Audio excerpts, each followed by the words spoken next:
Jimbo Jelly. Hello again, deckhands. It's Daft Pirate with our last episode of Get Hype before the release of Fallout 4. The next time this series comes to you, it'll be for a whole new game. I hope some of you took some time to try out the technique I presented in the last video. This week, I'm delving into what my character is going to be like. I've seen just enough spoilers to justify some of my roleplay choices, but I won't share any of that here, so don't worry about it. So let's get into it. I didn't spend a whole lot of time agonizing over a build, other than to choose a playstyle, and I ended up deciding there was no reason not to use my usual first run playstyle, which is a sniper type character. So two things led me to my final setup. One is that since I planned on sharing the character with you all, I didn't want to be too much of a specialist or lean too heavily on any one aspect of the game, especially the new mechanics, whether it was settlement building or some kind of crafting. I'll probably dabble in a lot of it, but if people are watching, I plan to leave most of it open for you to discover in your own playthrough. Now, this doesn't extend to the main story, which I'll get to a little later. The second thing that helped cement this build was that so much of this is going to be new to me as well, so I wanted to be able to mess a little with everything and get familiar with what's new before creating a specialized character. So to introduce the character, I'll touch on his backstory first. I'm sure that it's going to need a little bit of adjustment once we actually get the game, just because this is based on what we've seen so far, which obviously is not the complete picture. But I'm calling the build the Outsider, and no, that's not a Dishonored reference. Before the Great War, he was a reservist, and he was called into service just once. When he returned home, he found it difficult to reintegrate. He discovered that he had developed mild PTSD. So he had a lot of problems, at least until meeting Nora, who had a way of quieting his anxiety and making him feel normal. And they had a happy marriage, and his most cherished moment was the birth of his son. Now, October 23rd, 2077, as we know, sees all of that disappear.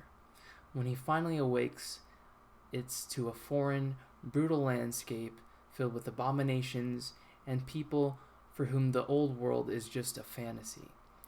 So he's still afflicted by his condition, and there's nobody left for him to rely on. He's left kind of unsure if this new life is going to be better than a quick atomic death with his family would have been. So here's the build. As you can see, it's a pretty average setup.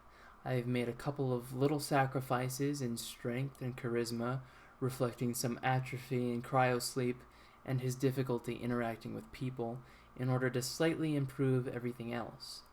So this will give me access to the majority of the perks I'm interested in starting with, but it'll also require some future boosts to special, like adding at least one more point to charisma for access to the Lone Wanderer style perk. As a former reservist, the Outsider has the most basic of military training from his brief wartime experience to draw from. So he knows how to field strip and repair or improve his weapon. He knows how to take care of basic injuries. He has a trained eye for picking out targets. But other than that, he's pretty average. Other things he'll be able to pick up along the way. I did debate a little about how he would feel toward power armor, and I decided that he would find the cloistered, claustrophobic environment almost a welcome isolation from the intimidating prospect of the wasteland. So he's no coward by any means, but he is afraid. So he'll play much like a soldier without some of the discipline. He'll use rifles and take well the snipers.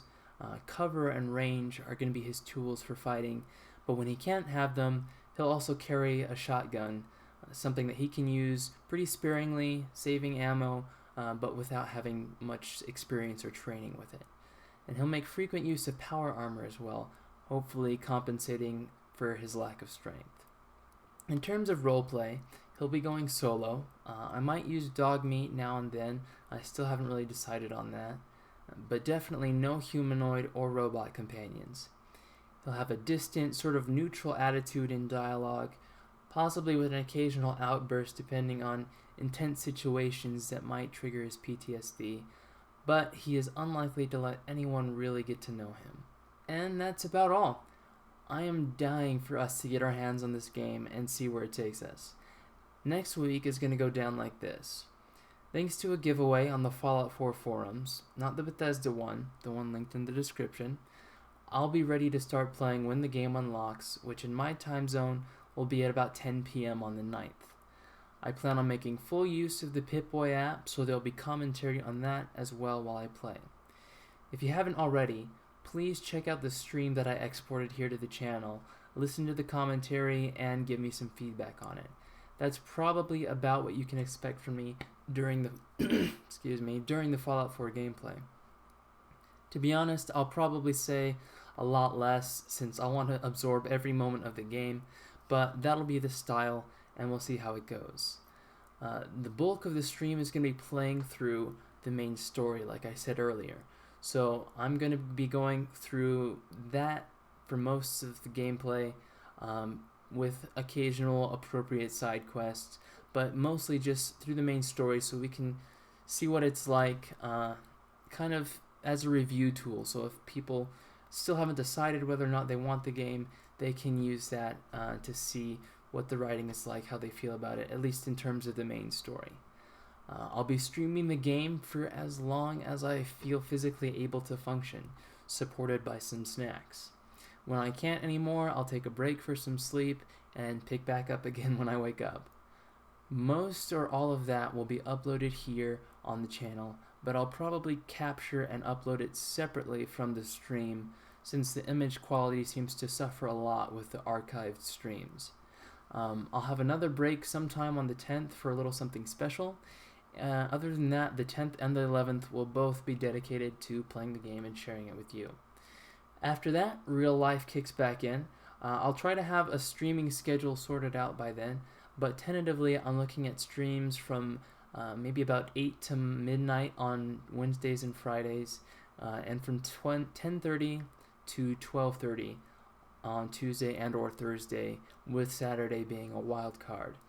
So hopefully it's fun and helpful for all of you, and if you get any ideas during or until then, feel free to let me know. Thanks for following Get Hype, everyone. I had a lot of fun with this introductory series, and I'm looking forward to bringing you lots more going forward. In the meantime, you can prepare by hitting like, subscribing, and keeping your powder dry until next week, because the wasteland is going to need it. Until then, it's Daft Pirate signing off. Bring up me heart into home.